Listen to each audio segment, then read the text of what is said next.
All right, well, if you take a look behind me here, you can probably hear the chorus of horn honking, and they've been here all day. Actually, they've been moving throughout Fairfield for most of the day, but you can see a group of about 100 or so protesters is still here. This was the same exact intersection that was totally blocked off at about 11 o'clock this morning. Now there's only a lane or two that is blocked, so traffic is able to move. The protesters are passionate, but they've been peaceful. Like I said, they blocked off some roads and intersections, but they didn't cause any damage, and there were no confrontations with police, who made sure the protesters remained safe. On this day, one of Connecticut's whitest and most affluent communities took to the streets. I'm here to act as a protective shield between the black community and the police. For a Black Lives Matter protest. Growing up in a mostly majority white neighborhood, I think it's very important to bring awareness to Black Lives Matter, especially those with white privilege, and trying to spread awareness for them to use their white privilege for good.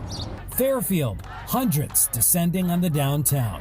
Black Lives Matter! Black Lives Matter! Black Lives Matter! No justice! No peace! No justice! No peace! On their knees, eventually rising up. Blocking the intersection of Post Road, then marching through the streets of town for hours. Yes, Black lives do matter, and it's a disgrace what's been going on, so that's why we're here. No justice! No peace!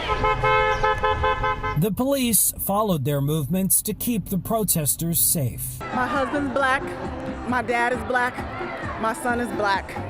We were raised to love all people, but it's sad when you have to raise your family and be unsure whether or not if they walk on the street they're going to be safe. So I'm out here, pregnant and all, because they matter, you matter, and I matter. I want the same equality as you. The death of George Floyd has sparked protests across the country and Connecticut. Among the Fairfield protesters, Congressman Jim Himes. Can anything be done at the federal level?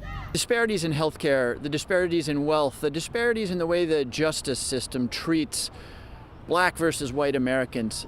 This is 400 years in the making. For the Kerner family, the protest is personal. They just adopted their black daughter. We're here to show support and to spread awareness that there's terrible things going on in the world and we can't sit home and be silent. And obviously this is a matter that affects our family personally, so we had to come out and use this as a teachable moment for our children. Black Lives Matter! Black Lives Matter! And back out here live in Fairfield, these protesters are still going strong, probably about 100 of them or more. They marched today from Post Road to the police department and then to Town Hall and then back to the Sherman Green where they are right now. Fairfield police tell me there have been no arrests. We're live in Fairfield. Matt Caron, Fox 61 News.